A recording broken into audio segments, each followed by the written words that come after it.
2024ರಲ್ಲಿ we want Cody and 2025ರಲ್ಲಿ we want truth ಈ ಒಂದು ಹ್ಯಾಶ್ ಟ್ಯಾಗ್ ಎಷ್ಟು ಇಂಪ್ಯಾಕ್ಟ್ ನ ಕ್ರಿಯೇಟ್ ಮಾಡ್ತು ಅಂತ ನಿಮಗೆ ಗೊತ್ತಿರಬಹುದು. ರಿಲೀಸ್ ಮಾಡಿದಂತಹ ಆ ಟ್ರೂತ್ ನ ಕಂಪನಿಯವರು ಇಲ್ಲ ಗುರು ಫ್ಯಾನ್ಸ್ ಗಳು ನಮ್ಮ ಮೇಲೇನೆ ದಬ್ಬಾಳಿಕೆ ಮಾಡೋದಕ್ಕೆ ಬರ್ತಾ ಇದ್ದಾರೆ ಅಂತ ವಾಪಸ್ ಕರ್ಕೊಂಡು ಬಂದ್ರು.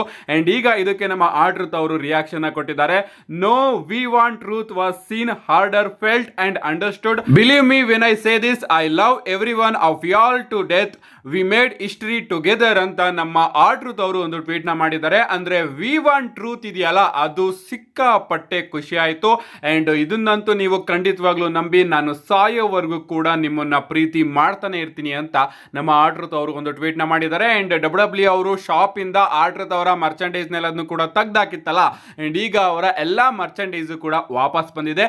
ಕಾದ್ ನೋಡ್ಬೇಕು ಗೈಸ್, ನಮ್ಮ ಆ ಟ್ರೂತ್ ಅವರು ಈಗ ಕಂಪನಿಯಲ್ಲಿ ಯಾವ ರೀತಿ ಇಂಪ್ಯಾಕ್ಟ್ ನ ಕ್ರಿಯೇಟ್ ಮಾಡ್ತಾರೆ ಅಂತ. ಯಾಕಂದ್ರೆ ಈಗ ಡಬ್ಲ್ಯೂಗೆ ಆ ಟ್ರೂತ್ ಅವರಿಗೆ ಬುಕ್ಕಿಂಗ್ ನ ಕೊಡ್ಲೇಬೇಕು. ಬುಕ್ಕಿಂಗ್ ಏನಾದ್ರೂ ಕೊಡ್ಲಿಲ್ಲ ಅಂದ್ರೆ ಮತ್ತೊಮ್ಮೆ ಫ್ಯಾನ್ಸ್ ಗಳು ಕಿರ್ಚಾಡೋದಕ್ಕೆ ಶುರು ಮಾಡ್ಬಿಡ್ತಾರೆ. ನೋಡೋಣ ಇದನ್ನ ನಮ್ಮ ಡಬ್ಲ್ಯೂ ಅವರು ಯಾವ ರೀತಿ ಹ್ಯಾಂಡಲ್ ಮಾಡ್ತಾರೆ ಅಂತ. ನೆಕ್ಸ್ಟ್ ಅಪ್ಡೇಟ್ ಕಡೆ ಬರೋದಾದ್ರೆ ಇದಿರ್ತಕ್ಕಂಥದ್ದು ನಮ್ಮ ಮಿಸ್ ಅವರ ಬಗ್ಗೆ. ನಮ್ಮ ಆ ಟ್ರೂತ್ ಅವರು ರಿಲೀಸ್ ಆದಾಗ ನಮ್ಮ ಮಿಸ್ ಅವರು ಕೂಡ ಕೆಲವೊಂದಷ್ಟು ಟ್ವೀಟ್ ಗಳನ್ನ ಮಾಡಿದ್ರು. ಅಷ್ಟೇ ಅಲ್ಲ, ತನ್ನ ಸೋಷಿಯಲ್ ಮೀಡಿಯಾದಿಂದ ಡಬ್ಲ್ಯೂ ಎಲ್ಲಾ ರೆಫರೆನ್ಸ್ ಗಳನ್ನು ಕೂಡ ತೆಗೆದಾಕಿದ್ರು.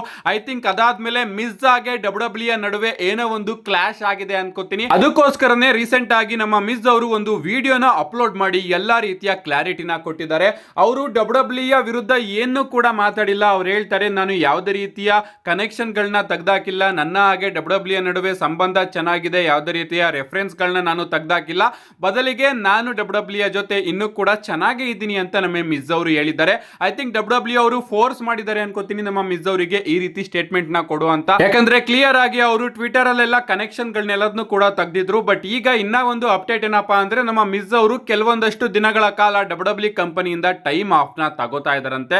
ಗೊತ್ತಿಲ್ಲ ಯಾವಾಗ ಬರ್ತಾರೆ ಅಂತ. ಅಂಡ್ ನಮ್ಮ ಮಿಸ್ ಅವರು ಈ ರೀತಿ ಸ್ಟೇಟ್ಮೆಂಟ್ ಗಳನ್ನ ಕೊಟ್ಟಿರೋದನ್ನ ನೋಡಿದ್ರೆ ಐ ಥಿಂಕ್ ಅವರ ಬುಕಿಂಗ್ ಕೂಡ ಡಬ್ಲ್ಯೂ ಅವರು ಕಮ್ಮಿ ಮಾಡ್ತಾರೆ ಅಂತ ಅನ್ಸುತ್ತೆ. ನೆಕ್ಸ್ಟ್ ಅಪ್ಡೇಟ್ ಕಡೆ ಬರೋದಾದ್ರೆ ಇದಿರ್ತಕ್ಕಂಥದ್ದು ಬ್ಲಡ್ ಲೈನ್ ಬಗ್ಗೆ. ನಿಮಗೆ ಗೊತ್ತಿರಬಹುದು, ಬ್ಲಡ್ ಲೈನ್ ಮತ್ತೊಮ್ಮೆ ಬ್ರೇಕಪ್ ಆಯಿತು. ಈ ಒಂದು ಬ್ಲಡ್ ಲೈನ್ ವಿಚಾರನ ಡಬ್ಲ್ಯೂ ಅವರು ಇನ್ನೂ ಎಷ್ಟು ಡ್ರ್ಯಾಗ್ ಮಾಡ್ತಾ ಇದ್ದಾರೆ ಅಂತ ನನಗಂತೂ ಅರ್ಥ ಆಗ್ತಾ ಇಲ್ಲ. ಯಾಕಂದ್ರೆ ನನ್ನ ಪ್ರಕಾರ ಓಜಿ ಬ್ಲಡ್ ಲೈನ್ ಯಾವಾಗ ದೂರ ಆಗಿ ಒಂದಾಗಿ ಮತ್ತೊಮ್ಮೆ ಈಗ ಅದರ ಸ್ಟೋರಿ ಮುಗ್ದಿದೆಯೋ ಆಗ್ಲೇ ಬ್ಲಡ್ ಲೈನ್ ಸ್ಟೋರಿ ಮುಗ್ದಿದೆ. ಆದ್ರೂ ಕೂಡ ಮತ್ತೊಮ್ಮೆ ಡಬ್ಲ್ಯೂ ಅವರು ಸೋಲೋ ಸಿಕ್ಕವವ್ರನ್ನ ಬ್ಲಡ್ ಲೈನ್ ಅಂತಾನೆ ರೆಫರ್ ಮಾಡ್ತಾ ಇದೆ. ಮೊದಲಿಂದನೂ ಕೂಡ ಮೋಸ, ದಗ, ನಂಬಿಕೆ ದ್ರೋಹ ಎಲ್ಲವೂ ಕೂಡ ಈ ಒಂದು ಬ್ಲಡ್ ಲೈನ್ ಸ್ಟೋರಿ ಲೈನ್ ನಲ್ಲಿ ನೋಡೋದಕ್ಕೆ ಸಿಕ್ಕಿದೆ. ಅಂಡ್ ಈಗ ಮತ್ತೊಮ್ಮೆ ಅದೇ ರಿಪೀಟ್ ಆಗ್ತಾ ಇದೆ. ಅಂಡ್ ನಿಮ್ಗೆ ಗೊತ್ತಿರಬಹುದು, ಮನಿ ಇನ್ ದ ಬ್ಯಾಂಕ್ ಅಲ್ಲಿ ಫೈನಲಿ ನಮ್ಮ ಜಾಕೋ ಫಾಟೋ ಅವರು ಐ ಹೇಟ್ ಯು ಸೋಲೋ ಅಂತ ಸೋಲೋ ಸಿಕ್ಕವ್ ಅವರ ಮೇಲೆ ಬ್ರೂಟಲ್ ಆಗಿ ಅಟ್ಯಾಕ್ ಮಾಡ್ತಾರೆ. ಅಂಡ್ ಈಗ ಸೋಲೋ ಸಿಕ್ಕವ್ ಅವರು ಕೂಡ ಜಾಕೋ ಫಾಟೋ ಅವ್ರನ್ನ ತೆಗೆದಾಕಿದ್ದಾರೆ. ಅವರು ತನ್ನ ಇನ್ಸ್ಟಾಗ್ರಾಮ್ ಸ್ಟೋರಿಯಲ್ಲಿ ಈ ಒಂದು ಫೋಟೋನ ಅಪ್ಲೋಡ್ ಮಾಡಿ ಜಾಕೋ ಫಾಟೋ ಅವರ ಫೇಸಿಗೆ ಕ್ರಾಸ್ ಮಾರ್ಕ್ ನ ಹಾಕಿದ್ದಾರೆ. ಐ ಥಿಂಕ್ ಇಲ್ಲಿ ನಮ್ಮ ಸೋಲೋ ಸಿಕ್ಕವ್ ಅವರ ಕ್ಯಾರೆಕ್ಟರ್ ಅಲ್ಲಿ ದೊಡ್ಡ ಬದಲಾವಣೆಯ ಅಗತ್ಯಕತೆ ಇದೆ. ಯಾಕಂದ್ರೆ ಸೋಲೋ ಸಿಕ್ಕವ್ ಅವರು ರೋಮನ್ ರೈನ್ಸ್ ಅವರ ಜೊತೆ ಇದ್ದಷ್ಟು ದಿನ ಸೀರಿಯಸ್ ಆಗಿ ನಮಗೆ ನೋಡೋದಕ್ಕೆ ಸಿಗ್ತಾ ಇದ್ರು. ಅವರು ಜಾಸ್ತಿ ಮಾತಾಡ್ತಿರ್ಲಿಲ್ಲ, ಯಾವಾಗ್ಲೂ ಕೂಡ ಕೋಪ ಮಾಡ್ಕೊಂಡೇ ಇರೋರು. ಬಟ್ ರೋಮನ್ ರೈನ್ಸ್ ಅವರ ಮೇಲೇನೆ ಟರ್ನ್ ಆದಾಗ ನಮ್ಮ ಸೋಲೋ ಸಿಕ್ಕವ್ ಅವರ ಕ್ಯಾರೆಕ್ಟರ್ ಅಲ್ಲಿ ಡಬ್ಲ್ಯೂ ಅವರು ಚೇಂಜಸ್ ಗಳನ್ನ ಮಾಡ್ತಾರೆ. ಅವರ ಕ್ಯಾರೆಕ್ಟರ್ ನ ಸೀರಿಯಸ್ ಇಂದ ಫನ್ನಿ ಎಲಿಮೆಂಟ್ ರೀತಿ ತಗೊಂಡ್ ಬಂದ್ಬಿಡ್ತಾರೆ. ಅಂಡ್ ಫನ್ನಿ ಆಗಿ ನಮ್ಮ ಸೋಲೋ ಸಿಕ್ಕವ್ ಅವರು ಮೀಮ್ಸ್ ರೀತಿ ಎಲ್ಲ ನಮಗೆ ನೋಡೋದಕ್ಕೆ ಸಿಗ್ತಾರೆ. ಸೊ ಕ್ಯಾರೆಕ್ಟರ್ ಅಲ್ಲಿ ಬದಲಾವಣೆ ಆಗ್ಬೇಕು ಅಂತ ಕೇಳ್ಕೊತೀನಿ. ಅಂಡ್ ಸೋಲೋ ಸಿಕ್ಕವ್ ಅವರಿಗೆ ಮತ್ತೊಮ್ಮೆ ಒಳ್ಳೆಯ ಬುಕ್ಕಿಂಗ್ ಕೂಡ ಸಿಗ್ಲಿ ಅಂತ ಕೇಳ್ಕೋಣ. ನೆಕ್ಸ್ಟ್ ಅಪ್ಡೇಟ್ ಕಡೆ ಬರೋದಾದ್ರೆ ಇದಿರ್ತಕ್ಕಂಥದ್ದು 4 ಲೆಟರ್ 1 ವರ್ಡ್ ಈಟ್ ಬಗ್ಗೆ. ನಿಮ್ಗೆ ಗೊತ್ತಿರಬಹುದು, ನಮ್ಮ ಜೇ ಉಸೋ ಅವರು ಎಂಟ್ರಿನ ಮಾಡಬೇಕಾದ್ರೆ ಈಟ್ ಕನ್ನಡಕನ ಹಾಕೊಂಡು ಬರ್ತಾ ಇರ್ತಾರೆ. ನಿಜವಾಗ್ಲೂ ಕೂಡ ಆ ಒಂದು ಕನ್ನಡಕದಿಂದ ಅವರಿಗೆ ಎಲ್ಲದೂ ಕೂಡ ಕಾಣಿಸುತ್ತಾ ಅಂತ ಅವರ ಬಳಿ ಪ್ರಶ್ನೆ ಕೇಳಿದಾಗ ನಮ್ಮ ಜೇ ಉಸೋ ಅವರು ಹೇಳ್ತಾರೆ, ಇಲ್ಲ ಅದ್ರೊಳಗಡೆ ನನಗೆ ಚೆನ್ನಾಗಿ ಕಾಣಿಸೋದಿಲ್ಲ, ಚೂರೇ ಚೂರು ಕಾಣಿಸುತ್ತೆ, ಅದರಲ್ಲಿ ನಾನು ನನ್ನ ಎಂಟ್ರಿನ ಮಾಡ್ತೀನಿ. ಕ್ಲಿಯರ್ ಆಗಿ ಯಾವುದೇ ರೀತಿಯ ವಿಚಾರಗಳು, ಯಾವುದೇ ರೀತಿಯ ದೃಶ್ಯಗಳು ನನಗೆ ಈಟ್ ಗ್ಲಾಸ್ ಇಂದ ಕಾಣಿಸೋದಿಲ್ಲ ಅಂತ ನಮ್ಮ ಜೇ ಉಸೋ ಅವರು ಸ್ಟೇಟ್ಮೆಂಟ್ ನ ಕೊಟ್ಟಿದ್ದಾರೆ. ನೆಕ್ಸ್ಟ್ ಅಪ್ಡೇಟ್ ಕಡೆ ಬರೋದಾದ್ರೆ ಇದಿರ್ತಕ್ಕಂಥದ್ದು ಡಬ್ಲ್ಯೂ ಅಡ್ವರ್ಟೈಸ್ಮೆಂಟ್ ಗಳ ಬಗ್ಗೆ. ನಿಮ್ಗೆ ಗೊತ್ತಿರಬಹುದು, ನಮ್ಮ ವಿನ್ಸ್ ಮಿಕ್ಮೆನ್ ಅವರು ಇರೋ ತನಕ ಅವರಿಗೆ ಬರ್ತಕ್ಕಂತಹ ಸ್ಪಾನ್ಸರ್ಶಿಪ್ ಎಷ್ಟು ಸಾಧ್ಯನೋ ಅಷ್ಟು ಕಮ್ಮಿ ನಮಗೆ ನೋಡೋದಕ್ಕೆ ಸಿಗ್ತಾ ಇತ್ತು. ಎಲ್ಲೋ ಕೆಲವೊಂದಷ್ಟು ಕಡೆ ಮಾತ್ರ ಸ್ಪಾನ್ಸರ್ ಗಳನ್ನ ಮೆನ್ಷನ್ ಮಾಡೋರು. ಅಂದ್ರೆ ಈ ಬೆರಿಕೆಡಲ್ ಆಗಿರ್ಬೋದು ಅಂಡ್ ರಿಂಗಲ್ ಆಗಿರ್ಬೋದು ಯಾವುದೇ ರೀತಿ ಸ್ಪಾನ್ಸರ್ ನಮಗೆ ನೋಡೋದಕ್ಕೆ ಸಿಗ್ತಿರ್ಲಿಲ್ಲ. ಬಟ್ ಆಡ್ ಗಳು ಬಂದಾಗ ಡಬ್ಲ್ಯೂ ಸೂಪರ್ ಸ್ಟಾರ್ಸ್ ಗಳು ಆಡ್ಸ್ ಗಳನ್ನ ಮಾಡೋರು ಅಷ್ಟೇ. ಅಂಡ್ ಯಾವುದೇ ರೀತಿಯ ಸ್ಕ್ರೀನ್ ಅಲ್ಲೂ ಕೂಡ ನಮಗೆ ಅಷ್ಟೊಂದೇನು ಸ್ಪಾನ್ಸರ್ಸ್ ಗಳು ನೋಡೋದಕ್ಕೆ ಸಿಗ್ತಿರ್ಲಿಲ್ಲ ವಿನ್ಸ್ ಮಿಕ್ಮೆನ್ ಅವರ ಕಾಲದಲ್ಲಿ. ಕಾಲದಲ್ಲಿ. ಬಟ್ ಈಗ ನಮ್ಮ ಟ್ರಿಪಲ್ ಎಚ್ ಅವರ ಕಾಲದಲ್ಲಿ ನೀವು ನೋಡ್ತಾ ಇರಬಹುದು, ರಿಂಗ್ ಅಲ್ಲಿ ಸ್ಪಾನ್ಸರ್ ಇರುತ್ತೆ, ಬೇರಿಕೇಡ್ ಅಲ್ಲಿ ಸ್ಪಾನ್ಸರ್ ಇರುತ್ತೆ, LED ಸ್ಕ್ರೀನ್ ಗಳ ಮೇಲೆ ಸ್ಪಾನ್ಸರ್ ಇರುತ್ತೆ, ಮೇಲ್ಗಡೆ ಓಡಾಡ್ತಾ ಇರುತ್ತಲ್ಲ ಅಕ್ಷರಗಳು ಅದ್ರ ಮೇಲ್ಗಡೆನೂ ಕೂಡ ಸ್ಪಾನ್ಸರ್ ಇರುತ್ತೆ. ಅಂಡ್ ಈಗ ಮನಿ ಇನ್ ದ ಬ್ಯಾಂಕ್ ಅಲ್ಲಿ ಲ್ಯಾಡರ್ ಅಲ್ಲೂ ಕೂಡ ಸ್ಪಾನ್ಸರ್ ಗಳು ನೋಡೋದಕ್ಕೆ ಸಿಕ್ತು. ಅಷ್ಟೇ ಅಲ್ಲ, ಟೇಬಲ್ ಮೇಲ್ಗಡೆನೂ ಕೂಡ ಸ್ಪಾನ್ಸರ್ ಗಳು ನಮಗೆ ನೋಡೋದಕ್ಕೆ ಸಿಕ್ತು. ಅನೌನ್ಸರ್ ಟೇಬಲ್ ಮೇಲ್ಗಡೆನೂ ಕೂಡ ಸ್ಪಾನ್ಸರ್ಸ್ ಗಳ ನೇಮ್ ಇರುತ್ತೆ. ಅಂಡ್ ಈಗ ಅಪ್ಡೇಟ್ ಗಳು ಬರ್ತಿರೋ ಪ್ರಕಾರ ನಮ್ಮ ಡೇವ್ ಮೆಲ್ಸನ್ ಅವರು ಹೇಳ್ತಿರೋ ಪ್ರಕಾರ ಎಂಡೆವರ್ ಕಂಪ್ನಿ ಅವರು ತನ್ನ ಟೆಲಿವಿಷನ್ ಅಲ್ಲಿ ಯಾವ್ದಾದ್ರು ಚೂರು ಜಾಗ ಖಾಲಿ ಉಳಿದಿದ್ರೆ ಅಲ್ಲೂ ಕೂಡ ಸ್ಪಾನ್ಸರ್ ನ ಹಾಕೋದಕ್ಕೆ ಟ್ರೈ ಮಾಡ್ತಾ ಇದಾರಂತೆ. ಇದರಿಂದ ಅವರು ಸ್ಪಾನ್ಸರ್ಸ್ ಗಳಿಂದ ಜಾಸ್ತಿ ದುಡ್ಡನ್ನ ಬಾಚ್ಕೊಳ್ಳೋದಕ್ಕೆ ಈ ರೀತಿ ಪ್ಲಾನ್ಸ್ ಗಳನ್ನ ಮಾಡ್ತಾ ಇದಾರಂತೆ.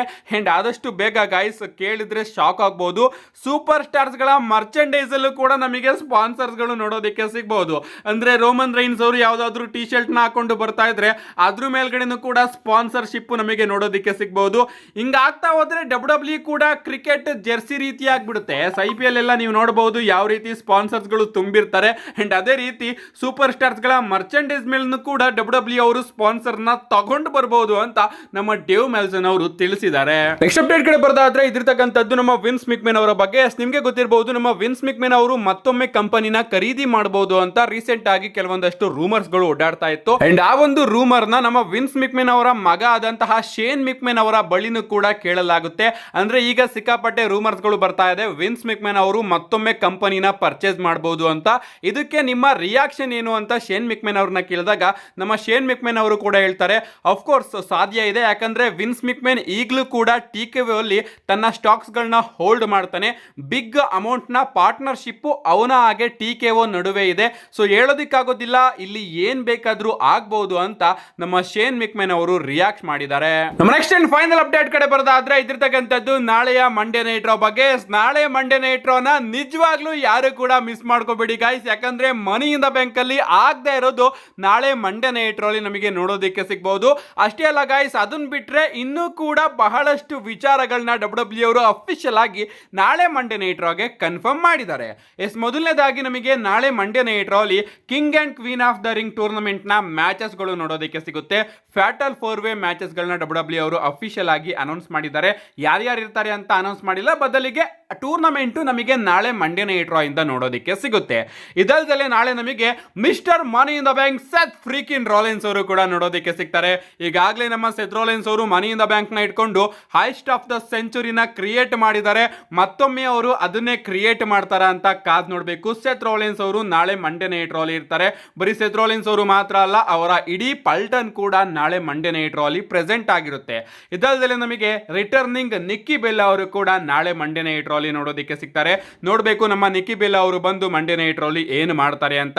ಇಷ್ಟೇ ಅಲ್ಲ, ನಮ್ಮ ಅನ್ಡಿಸ್ಪ್ಯೂಟೆಡ್ ಡಬ್ಲ್ಯೂ ಚಾಂಪಿಯನ್ ಜಾನ್ ಸೀನಾ ಅವರು ಕೂಡ ನಾಳೆ ಶೋ ಅಲ್ಲಿ ಪ್ರೆಸೆಂಟ್ ಆಗಿರ್ತಾರೆ. ಜಾನ್ ಸೀನಾ ಅವರು ಕೂಡ ಸ್ಮ್ಯಾಕ್ ಡೌನ್ ನ ಬಿಟ್ಟು ಮಂಡೇ ನೈಟ್ ರಾಗೆ ಬರ್ತಾ ಇದ್ದಾರೆ. ನೋಡಬೇಕು ನಮ್ಮ ಜಾನ್ ಸೀನಾ ಅವರು ಏನು ಮಾಡ್ತಾರೆ ಅಂತ. ನಮ್ಮ ಜೇ ಊಸೋ ಅವರು ಕೂಡ ನಾಳೆ ಮಂಡೇ ನೈಟ್ ರೋ ಅಲ್ಲಿ ಇರ್ತಾರೆ. ಪ್ರಾಬಬ್ಲಿ ಡಬ್ಲ್ಯೂ ಅವರು ನಾಳೆ ಒಂದು ಸೆಗ್ಮೆಂಟ್ ನ ತೋರಿಸಬಹುದು John Cena and Seth Rollins ಅವರ ನಡುವೆ, ಅಥವಾ John Cena, Seth Rollins and Jey Uso ಅವರ ನಡುವೆ. ಯಾಕಂದ್ರೆ ಈಗ ನಮ್ಮ ಸೆತ್ ರಾಲಿನ್ಸ್ ಅವರ ಬಳಿ money in the bank briefcase ಇದೆ. ಅಂಡ್ ನಾಳೆ ಮಂಡೇ ನೈಟ್ ರೋನ ಮೈನ್ ಇವೆಂಟ್ ಅಲ್ಲಿ ಡಬ್ಲ್ಯೂ ಅವರು ಅಫಿಷಿಯಲ್ ಆಗಿ ವರ್ಲ್ಡ್ ಹೆವಿವೇಟ್ ಚಾಂಪಿಯನ್ಶಿಪ್ ಗೆ ಗಂತರ್ ಹಾಗೆ ಜೇ ಊಸೋ ಅವರ ನಡುವೆ ಒಂದು ಸಿಂಗಲ್ಸ್ ಮ್ಯಾಚ್ ನ ಪ್ಲಾನ್ ಮಾಡಿದ್ದಾರೆ. ಇನ್ನ ಈ ಒಂದು ಮ್ಯಾಚ್ ಮಾತ್ರ ಸಿಕ್ಕಾಪಟ್ಟೆ ಇಂಟ್ರೆಸ್ಟಿಂಗ್ ಆಗಿರುತ್ತೆ.